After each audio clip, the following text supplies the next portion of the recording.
শিক্ষার্থী বন্ধুরা, এবারে আমরা তড়িৎ ধারক সম্পর্কিত 2 নম্বর ম্যাথটি সলিউশন করব। তোমরা একটা চিত্র দেখতে পাচ্ছ। এই চিত্রটা অনুযায়ী বলে দেয়া আছে যে প্রত্যেকটি ধারকের সঞ্চিত শক্তির পরিমাণ কত বের করো এবং এই সমবায়ের সঞ্চিত শক্তি কত বের করো। আমরা আগের ম্যাথটার নিয়মেই করব, তবে ম্যাথটা কিন্তু একটু কঠিন। যদি এই ম্যাথ তোমরা সমাধান করতে পারো তাহলে আশা করি এই তড়িৎ ধারক রিলেটেড কোনো ম্যাথেই তোমাদের আটকাবে না। একটু বোঝার চেষ্টা করো। দেখো, এইখানে 4টা ধারক দেয়া আছে, 2 ফ্যারাড, এটা হলো 3 ফ্যারাড, 6 ফ্যারাড এবং 4 ফ্যারাড এবং 12 ভোল্টের একটা ব্যাটারি লাগানো আছে। ওকে, আমাকে বলেছে এই 4টা ধারকেরই সঞ্চিত শক্তি কত বের করতে হবে এবং এই সমবায়ের সঞ্চিত শক্তি কত এটা বের করতে হবে। বলো তো, যদি আমাদেরকে সঞ্চিত শক্তি বের করতে হয় তাহলে প্রতিটা ধারকের 2 প্রান্তের বিভব পার্থক্য কত এটা আমাদেরকে জানতে হবে। তাহলে আমরা বেসিক নিয়মেই করার চেষ্টা করব। প্রথমে আমরা যে কাজটা করব, কোন ধারকগুলো কিভাবে আছে সেটা আগে বোঝার চেষ্টা করব। বলতো, কারেন্ট যদি এই দিক থেকে আসে, ধরো এটা বর্তনীর মূল কারেন্ট আই, তাহলে এর মধ্য দিয়ে আই কারেন্টেই যাবে। ওকে, তাহলে এইটা আমাদের শ্রেণীতে আছে, এই বর্তনীতে এই আই কারেন্ট এসে 2 রাস্তা দিয়ে কারেন্ট ভাগ হবে। দেখো, এই ধারকের এই মাথা এইখানে, এই মাথা এইখানে, এটার বাকি 2 মাথা অন্য বিন্দুতে। তাহলে এই 2টা আছে আমাদের সমান্তরালে, তাহলে এই 2টা আছে সমান্তরালে। তারপর এইটা, এইটা এবং এইটা আমাদের আছে শ্রেণীতে। ওকে, তাহলে চলো আমরা তুল্য ধারকত্ব বের করি। প্রথমে এই 2টার আমরা তুল্য ধারকত্ব কত এটা বের করব। বলতো আমাদের, তাহলে সমান্তরালে আছে, তাহলে C P is equal to শুধু হবে যোগ, তাহলে 3 যোগ 6, তাহলে হয়ে যাবে আমাদের 9 ফ্যারাড।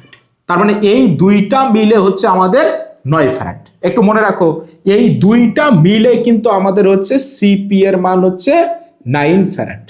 ওকে, এবারে এইটা, এইটা এবং এইটা আছে হচ্ছে আমাদের শ্রেণীতে। তাহলে শ্রেণীতে থাকলে তুল্য ধারকত্ব 1/CS is equal two reciprocal নিয়ে করতে হবে, তাহলে 1/2, তারপর এইটা যোগ 1/9 যোগ 1/4।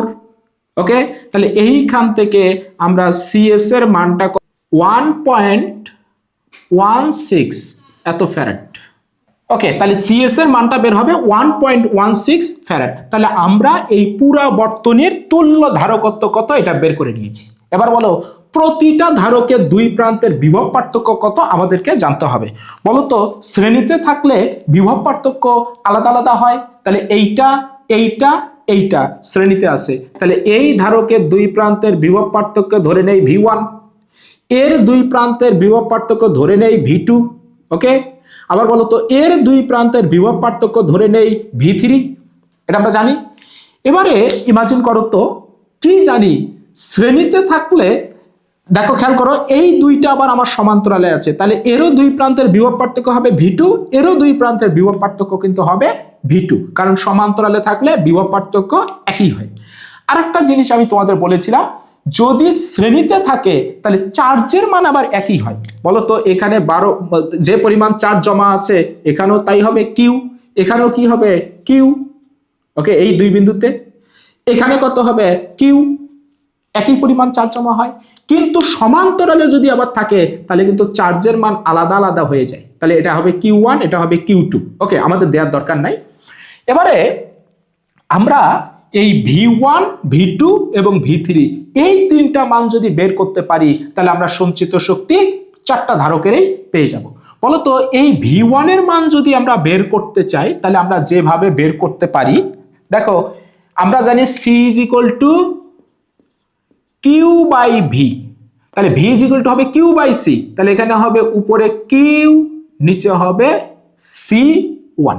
খেয়াল করে দেখো, Q ভাগ C1।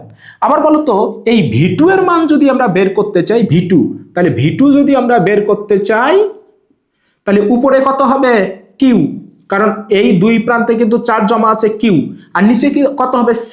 কোন C? এই 2টা ধারকের যে তুল্য ধারকত্ব, বলো তো সেটা সিপি বের করেছি, তাহলে এইখানে হবে সিপি। ওকে, আর এই ধারকের যদি আমরা বিভব পার্থক্য বের করতে চাই তাহলে V3 ইজ ইকুয়াল টু হবে চার্জ জমা আছে Q এবং এখানকার ধারকত্ব হলো C4।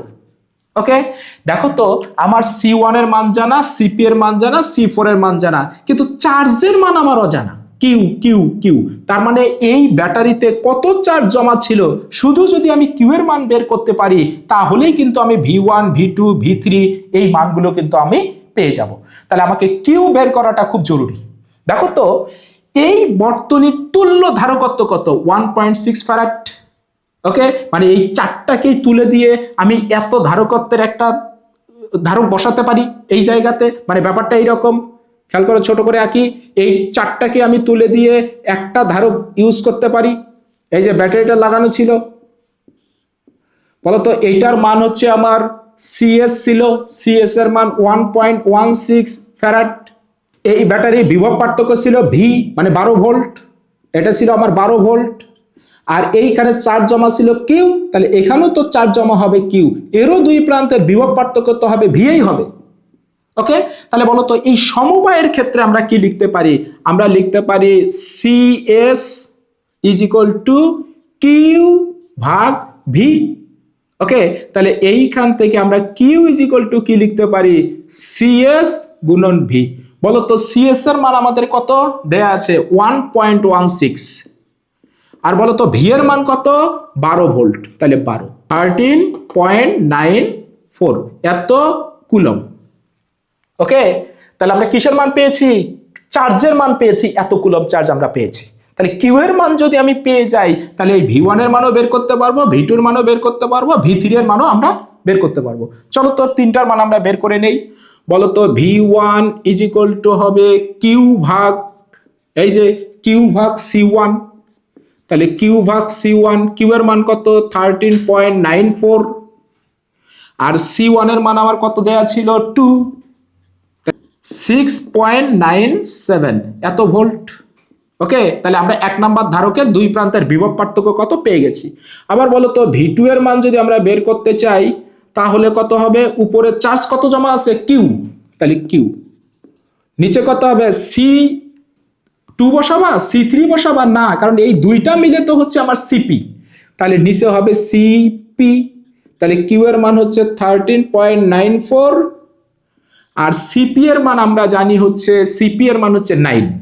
ওকে, তাহলে এখানে বসাবো 9, 1.55 এত ভোল্ট। এবার আমরা V3 এর মান কত এটা বের করব। তাহলে বলো এই ধারকেরও দুই প্রান্তের বিভব পার্থক্য এত, এই ধারকেরও কিন্তু দুই প্রান্তের বিভব পার্থক্য এতই, 1.55 ভোল্ট। এবার V3 এর মান যদি বের করি তাহলে উপরে হবে কিউ, নিচে হবে C3। বলো তো কিউ এর মান 13.94 আর C3 এর মান কত আমার? নিচে হবে C4, কারণ এটা তো C4, তাহলে এটার মান হবে 4, 3.49 এত ভোল্ট। এবার তোমাদের যদি বিশ্বাস না হয় এই দুই তিনটা মান তুমি যোগ করে দেখো, এই 12 ভোল্টেই কিন্তু পাবা। তাহলে বুঝবা তোমার ম্যাথ ঠিক আছে। যদি এই তিনটা মান যোগ করে 12 ভোল্ট না পাইতা তাহলে কিন্তু বুঝতা তোমার ম্যাথ ভুল হয়েছে। আমাদেরকে কি বের করতে বলেছিল? প্রতিটা ধারকের সঞ্চিত শক্তি। তাহলে আমরা বের করতে পারি। বলতো এই ধারকের সঞ্চিত শক্তি কত? নাম দেই U1। এই ধারকের সঞ্চিত শক্তি কত? নাম দেই U2। এটার কত? নাম দেই U3। আর এইটার কত? নাম দেই U4। তাহলে আমরা U1 এর মান বের করতে পারি। U1 is equal to half C, C এর জায়গায় হবে C1, ভি এর জায়গায় হবে V1 তার উপরে স্কয়ার। মানগুলো যদি বসাই তাহলে হাফ C1 এর মান কত? 2। V1 এর মান কত পেয়েছি? 6.97 তারপরে স্কয়ার, 48.58 এত জুল। এটা আমাদের একটা আনসার।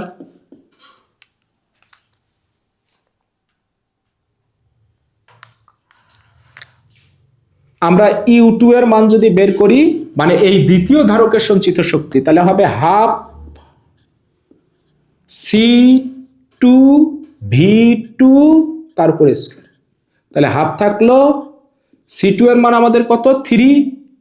আর V2 এর মান আমাদের কত পেয়েছি? V2 এর মান পেয়েছি 1.55, তাহলে 1.55 তারপরে স্কয়ার, 3.60 এত জুল। এটা আমাদের আরেকটা আনসার। এবার আমরা U3 এর মান কত বের করব? U3 মানে এই যে এই ধারকের সঞ্চিত শক্তি কত, তাহলে হবে হাফ C3। এবার কত লিখবো V3? না, এরও তো দুই প্রান্তের বিভব পার্থক্য V2, এই ধারকেরও দুই প্রান্তের বিভব পার্থক্য ছিল আমার V2, তাহলে এখানেও লিখবো V2 তার উপরে স্কয়ার, তাহলে হাফ থাকবে। C3 এর মান কত? 6, আর V2 এর মান কত? 1.55, 7.20 এত জুল। এটা আমাদের আরেকটা আনসার। ওকে, এবার 4 নাম্বার ধারকের সঞ্চিত শক্তি U4 is equal to half C4, এটা হবে V3 তারপর স্কয়ার, কারণ এই যে এটার বিভব পার্থক্য আমরা V3 ধরেছিলাম, তাহলে হাফ থাকবে। C4 এর মান ছিল আমাদের 4, আর V3 এর মান আমরা পেয়েছি 3.49 তারপর স্কয়ার, 24.36 এত জুল। এটা আমাদের আরেকটা আনসার। ওকে, আরেকটা প্রশ্ন বলেছিল যে সমবায়ের সঞ্চিত শক্তি কত, তাহলে আমরা বের করতে পারি সমবায়ের সঞ্চিত শক্তি,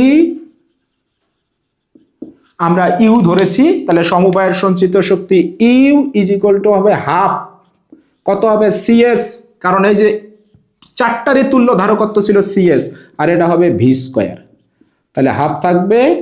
সিএস এর মান 1.16, আর ভি এর মান হচ্ছে আমার 12 ভোল্ট, তাহলে 12 তারপরে স্কয়ার, 83.52 এত জুল। এটা আমাদের আরেকটা আনসার।